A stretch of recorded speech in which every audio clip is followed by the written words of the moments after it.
Assalamualaikum warahmatullahi wabarakatuh. Sebuah suasana sunyi di ruang tamu sederhana. Jam dinding berdetak pelan, mengiringi suara seseorang yang menghela napas panjang. Seorang perempuan paruh baya duduk termenung di atas sofa usang. Matanya menatap layar ponsel dengan hati berdebar-debar. Di tangannya yang sedikit gemetar, ia memegang secangkir kopi yang sudah dingin sejak setengah jam lalu. Ia tidak bisa meneguknya. Lidahnya terasa pahit bukan karena kopi, tapi karena satu kalimat pendek yang baru saja ia baca dari sebuah pesan masuk di grup WhatsApp keluarganya. Taspen resmi buka suara, dana pensiun akan berubah, simak selengkapnya. Jantungnya berdetak tidak karuan, pikirannya melayang jauh. Bukan kemana-mana tapi ke masa depan, ke hari-hari di mana ia dan suaminya yang sudah pensiun sejak 3 tahun lalu harus kembali menghitung-hitung uang belanja. Ke malam-malam di mana mereka diam-diam memotong porsi makan agar bisa menyisihkan sedikit untuk obat rutin, ke rasa bersalah yang diam-diam ia pendam setiap kali anak semata wayangnya mengirimkan uang tambahan, padahal anak itu sendiri sedang mencicil rumah. Stop dulu, serius, jangan langsung forward pesan ini ke grup WhatsApp keluarga manapun. Apakah kamu juga merasakan detak jantung yang tiba-tiba berubah ritmenya saat membaca kalimat-kalimat bombastis tentang dana pensiun? Apakah kamu juga pernah merasakan bagaimana udara di ruangan terasa lebih panas hanya karena sebuah notifikasi? Kalau iya, maka kamu sedang tidak sendirian. Ada jutaan pasang mata di luar sana yang pada saat yang sama mungkin juga sedang menatap layar dengan kening berkerut, dengan bibir yang mengucap doa tanpa suara. Ya Allah, jangan ambil hak kami, jangan persulit hidup kami, ya tahan sebentar jempolmu. Iya, jempol yang biasa dengan cepat dan gesit menekan tombol forward itu. Jempol yang terbiasa menyebarkan informasi dalam hitungan detik tanpa sempat bertanya, dari mana ini atau benarkah ini?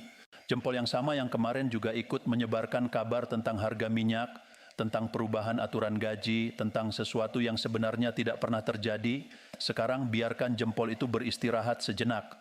Luangkan waktu sekitar 3 menit, hanya 3 menit, sama lamanya dengan waktu yang kamu butuhkan untuk merebus air untuk secangkir teh sore, atau sama lamanya dengan waktu yang kamu habiskan untuk mengusap layar ponsel tanpa tujuan.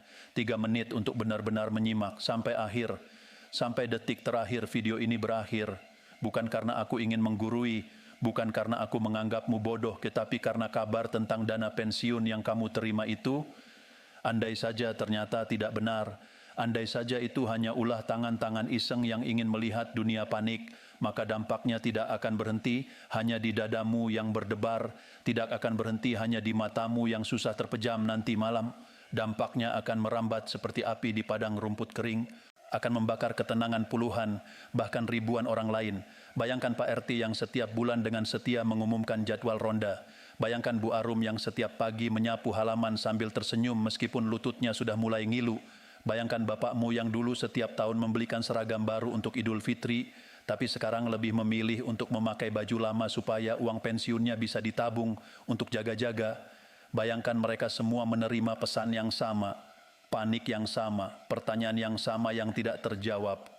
Apakah bulan depan kami masih bisa makan 3 kali sehari?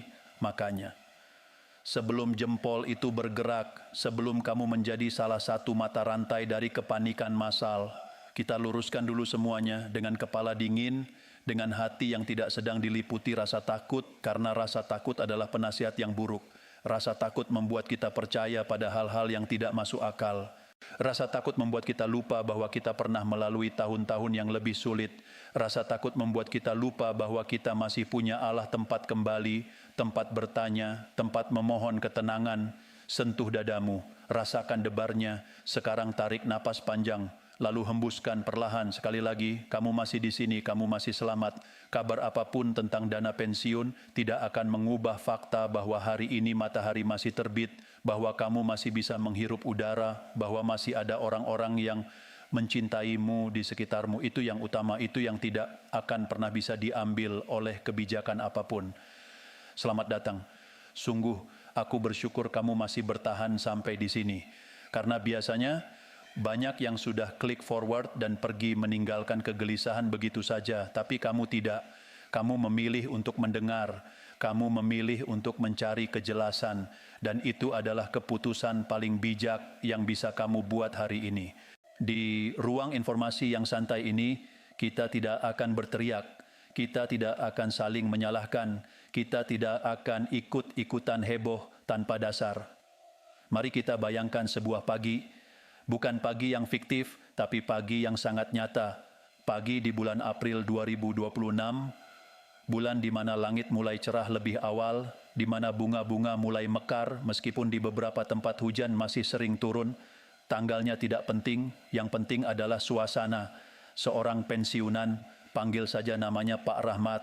Pak Rahmat adalah mantan pegawai negeri sipil di sebuah dinas pendidikan kota kecil, bukan pejabat, bukan siapa-siapa, hanya seorang pengabdi yang selama 35 tahun duduk di meja yang sama, mengetik surat yang sama, melayani masyarakat dengan sabar, tanpa pernah sekalipun minta imbalan lebih.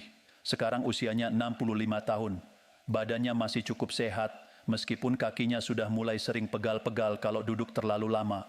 Setiap pagi, ia memiliki ritual yang tidak pernah ia tinggalkan, bangun pukul 6.40, sholat subuh berjamaah dengan istrinya, lalu duduk di teras rumah. Di tangan kanannya secangkir teh hangat tanpa gula, di tangan kirinya ponsel butut yang masih layar LCD-nya sudah mulai retak di bagian pojok. Bukan ponsel mahal, hanya alat komunikasi sederhana untuk tetap terhubung dengan anaknya yang merantau dan teman-teman lamanya. Pagi itu, cuaca sangat bersahabat. Sinar matahari menembus sela-sela daun pepaya di halaman rumah, menciptakan bayangan-bayangan kecil yang bergoyang lembut ditiup angin. Pak Rahmat tersenyum kecil. Hari ini pasti baik, pikirnya. Lalu ponselnya berbunyi, tring, suara khas ponsel jadul, bukan nada dering melodi, tapi bunyi sederhana yang menandakan ada pesan masuk. Ia mengambil ponsel dari saku kemeja kotak-kotak yang sudah lusuh di bagian kerah. Layar menyala. Satu pesan dari grup keluarga besar bahagia yang di dalamnya ada 19 anggota keluarga dari saudara sepupu hingga keponakan. Biasanya grup itu isinya hanya foto cucu, resep masakan, atau sekadar ucapan selamat pagi, tapi kali ini ada yang berbeda. Info penting untuk PNS dan pensiunan, taspen buka suara, dana pensiun akan berubah, jangan lupa share ke sesama. Pak Rahmat membaca sekali, lalu membaca ulang. Kata berubah terasa seperti paku yang menusuk pelan-pelan di dadanya. Berubah adalah kata yang netral, bisa berarti lebih baik, bisa berarti lebih buruk. Tapi dalam pengalaman hidupnya yang sudah 65 tahun, kata berubah dalam konteks kebijakan pemerintah jarang sekali berarti nominalnya naik. Biasanya berubah artinya ada syarat baru, ada berkas tambahan, ada biaya baru, ada potongan, atau yang paling ia takutkan ada penundaan. Perutnya mules. Teh hangat yang sedetik lalu terasa nikmat, sekarang terasa seperti air biasa. Tidak ada rasa, tidak ada kehangatan yang menenangkan. Ia meneguknya sekali, dua kali, tapi rasanya hambar. Pikirannya melayang ke bulan lalu, di mana ia dan istrinya sudah mulai berhitung dengan cermat. Harga beras naik lagi, harga minyak goreng naik lagi, biaya berobat untuk asam urat istrinya juga naik karena harus ganti obat generik yang lebih mahal karena obat lama langka. Dan sekarang ini, kabar tentang perubahan. Tanpa sadar bibirnya bergetar. Bukan ingin menangis, Pak Rahmat bukan tipe orang yang mudah menangis. Tapi getaran itu adalah bentuk lain dari rasa takut yang tidak bisa ia ungkapkan. Ia hanya bisa diam, menatap layar, lalu menoleh ke arah dapur di mana istrinya Bu Yati sedang menggoreng tempe untuk sarapan. Bu Yati belum tahu, belum membaca pesan itu. Dan untuk beberapa menit ke depan, Pak Rahmat akan menyimpan sendiri kegelisahan ini, seperti yang selalu ia lakukan selama puluhan tahun. Diam-diam menanggung beban, diam-diam mencari jalan keluar tanpa merepotkan siapapun. Kenapa saya ceritakan ini? Bukan untuk membuatmu sedih, tapi untuk membuatmu sadar bahwa di balik setiap pesan yang kamu forward, ada Pak Rahmat yang duduk di teras dengan teh hangat yang menjadi hambar. Ada Bu Yati yang sedang menggoreng tempe dengan penuh cinta, tanpa tahu bahwa suaminya sedang bergulat dengan kecemasan. Ada anak-anak yang jauh di perantauan yang tidak tahu bahwa orang tuanya diam-diam mengurangi porsi makan agar bisa membayar listrik. Pesanmu yang kamu anggap hanya sekedar info bisa menjadi pemicu kehancuran ketenangan seseorang. Bukan karena kamu jahat, tapi karena kamu tidak sempat berpikir. Jempolmu bergerak lebih cepat daripada akal sehatmu. Sekarang, mari kita tenang. Mari kita singkirkan dulu rasa takut itu. Taruh di sudut. Jangan dibuang karena rasa takut itu wajar, tapi jangan dijadikan pemimpin karena hari ini kita akan membahas semuanya dari awal hingga akhir dengan data, dengan fakta, dengan pernyataan resmi yang bisa kita verifikasi bersama. Aku tidak akan mengatakan jangan percaya pada pesan itu, karena itu sama saja menyuruhmu untuk buta. Aku akan mengajakmu untuk memeriksa seperti detektif, seperti hakim. Kita akan memeriksa mana yang benar dan mana yang hanya isapan jempol belaka. Sebelum kita melangkah lebih jauh, ada satu pertanyaan yang perlu kamu renungkan. Bukan untuk aku, tapi untuk dirimu sendiri. Dalam 5 tahun terakhir, sudah berapa kali kamu mendengar kabar bahwa dana pensiun akan diubah, akan dipotong, akan dihapus? Dan setelah kamu cek berapa kali dari kabar itu yang benar-benar terjadi, pikirkan, hitung di kepalamu, 5 kali, 10 kali, bahkan mungkin lebih sering dari itu.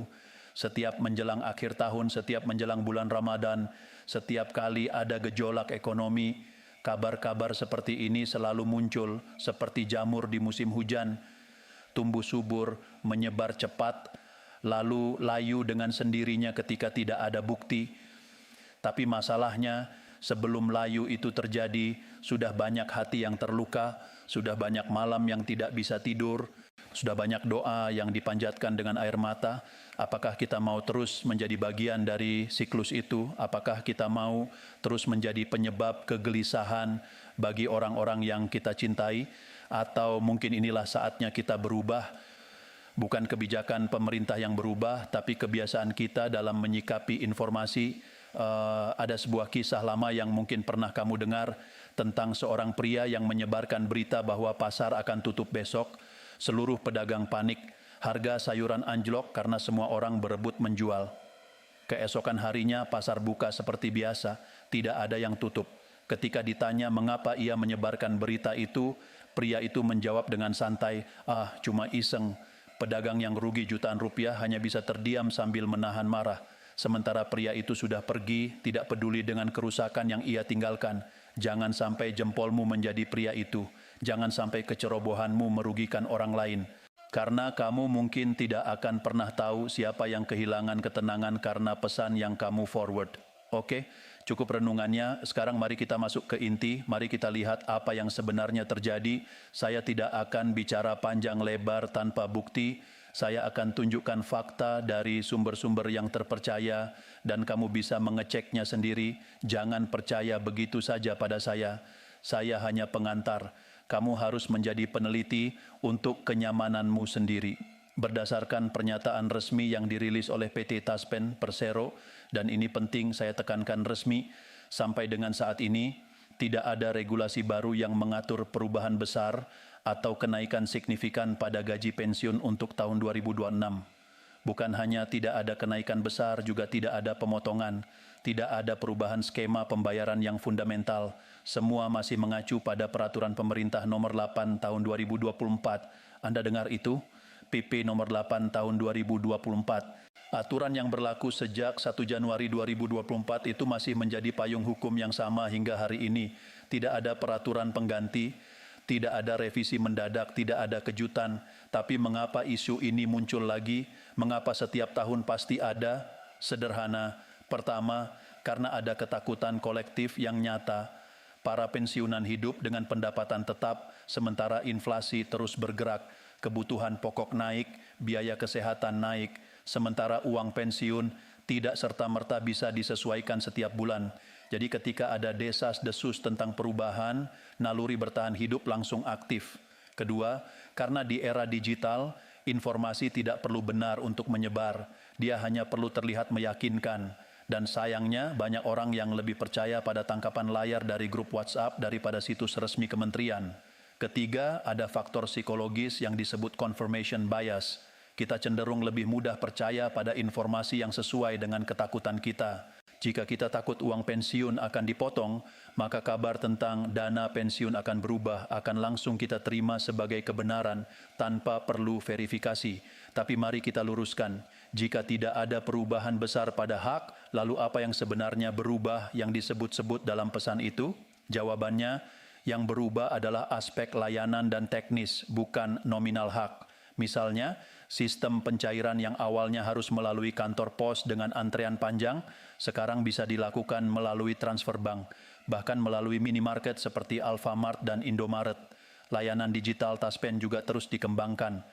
Aplikasi mobile yang memungkinkan pensiunan untuk mengecek riwayat pembayaran, melihat jadwal pencairan, dan melakukan otentikasi tanpa harus datang ke kantor. Itu perubahan, dan itu adalah perubahan yang memudahkan, bukan mempersulit. Lalu ada juga perubahan dalam hal verifikasi data. Dulu prosesnya manual dan rawan kesalahan. Sekarang dengan sistem digital, verifikasi menjadi lebih rapi, tujuannya satu, agar tidak ada lagi pensiunan yang kehilangan haknya karena kesalahan administrasi. Lantas, mengapa perubahan positif ini sering dibungkus dengan judul bombastis "Dana Pensiun Berubah"? Karena judul yang tenang tidak akan diklik, judul yang netral tidak akan di-forward, sensasi menjual, dan sayangnya banyak yang terjebak. Sekarang coba tanya pada hatimu, apakah kamu pernah membaca judul berita yang terlalu bombastis, lalu setelah membaca isinya ternyata hanya tentang perubahan kecil yang tidak berdampak besar, atau bahkan setelah dicek, berita itu adalah berita lama dari tahun lalu, yang di-recycle dan diedit sedikit agar terlihat baru? Itulah senjata utama penyebar hoax. Mereka memanfaatkan kelemahan kita, malas membaca sampai selesai, asal judulnya heboh, buru-buru kita share. Padahal kalau kita membaca sampai paragraf ketiga, biasanya sudah jelas bahwa tidak ada yang perlu dikhawatirkan. Kita harus jujur, tidak semua pensiunan melek teknologi. Banyak dari mereka yang masih menggunakan ponsel tombol, atau jika menggunakan ponsel pintar hanya terbatas untuk WhatsApp dan YouTube.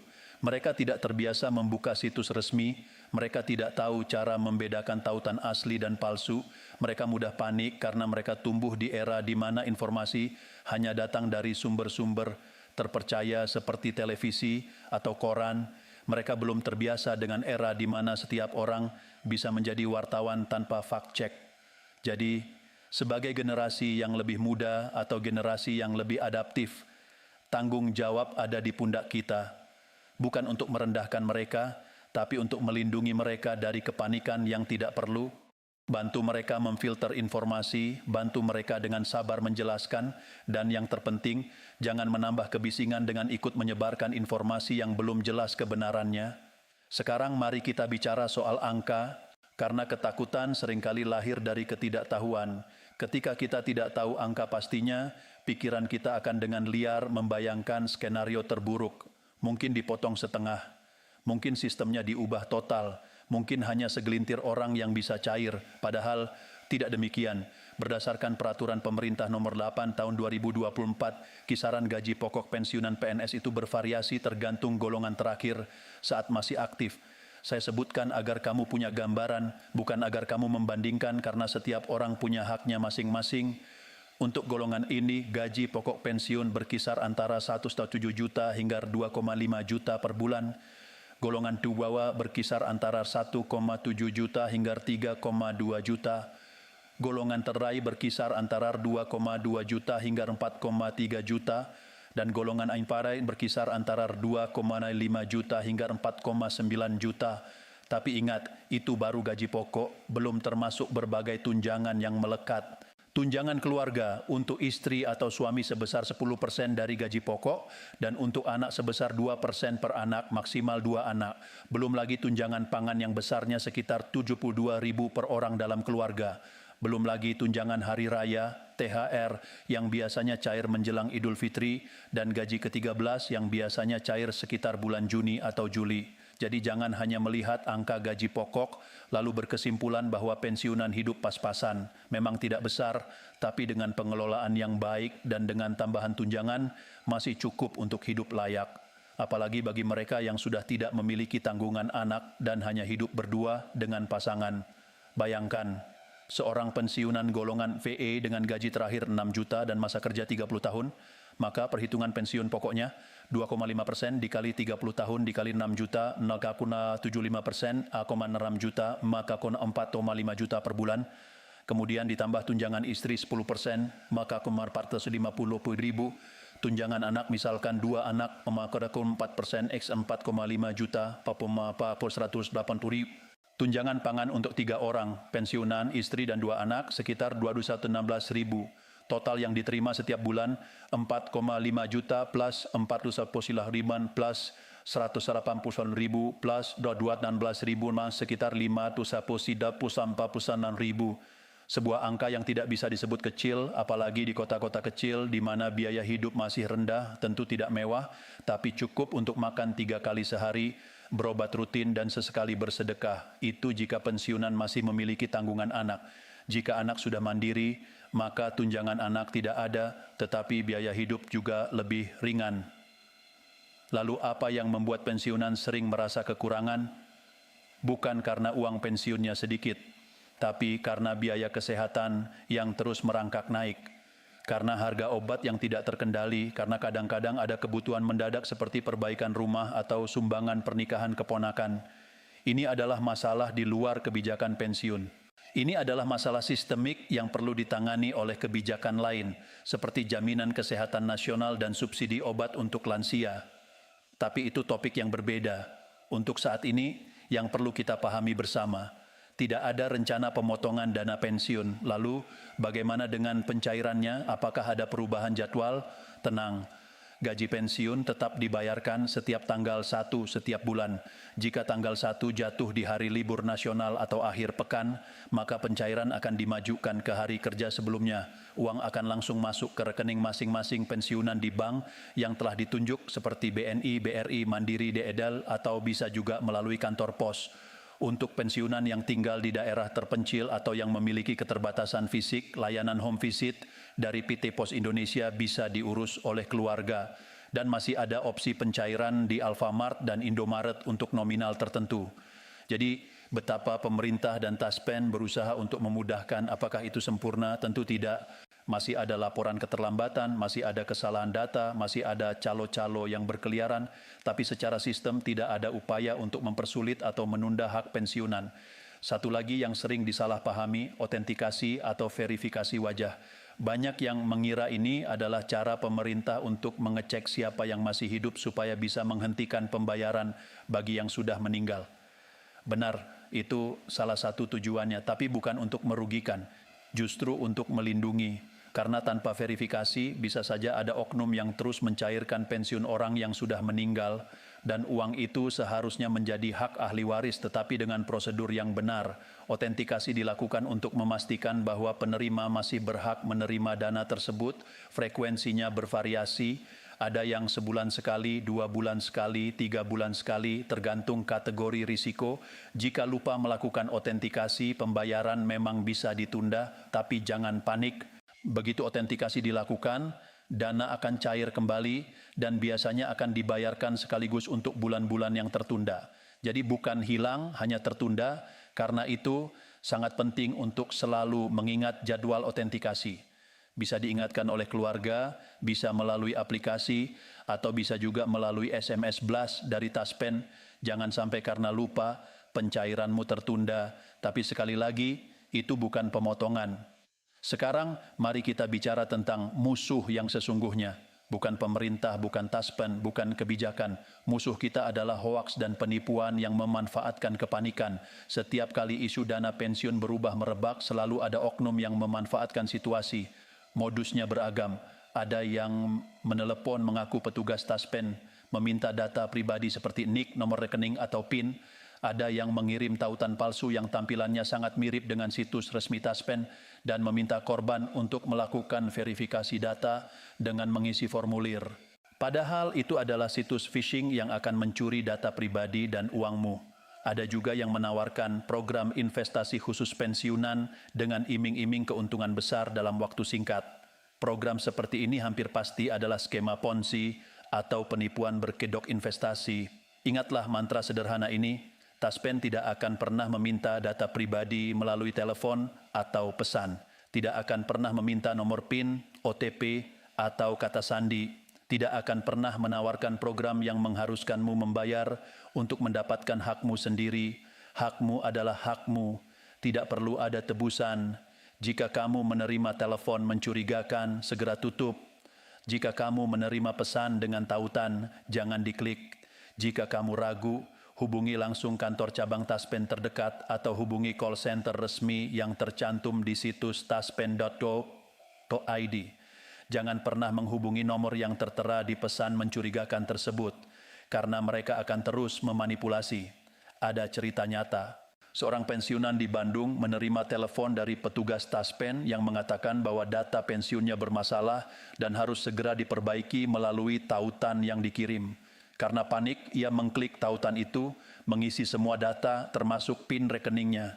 2 jam kemudian, saldo rekeningnya yang seharusnya untuk berobat istri yang sakit raib 27 juta. Ia hanya bisa menangis sambil memegang ponsel yang sudah tidak berbunyi. Jangan biarkan itu terjadi padamu atau orang yang kamu cintai. Sampaikan pada orang tuamu, pada pamamu, pada bibimu, pada tetanggamu yang sudah sepuh. Jangan pernah percaya pada telepon asing yang minta data. Lebih baik dianggap sok tahu daripada kehilangan uang hasil keringat puluhan tahun. Sekarang kita sudah di bagian akhir dari perbincangan panjang kita. Aku tahu membaca atau mendengar ini semua butuh kesabaran. Tapi kamu hebat, kamu bertahan. Kamu tidak menyerah pada kecemasan. Kamu memilih untuk terus belajar. Dan itu adalah kualitas luar biasa yang sayangnya tidak dimiliki banyak orang. Sebelum kita benar-benar berpisah, aku ingin mengajakmu melakukan sesuatu.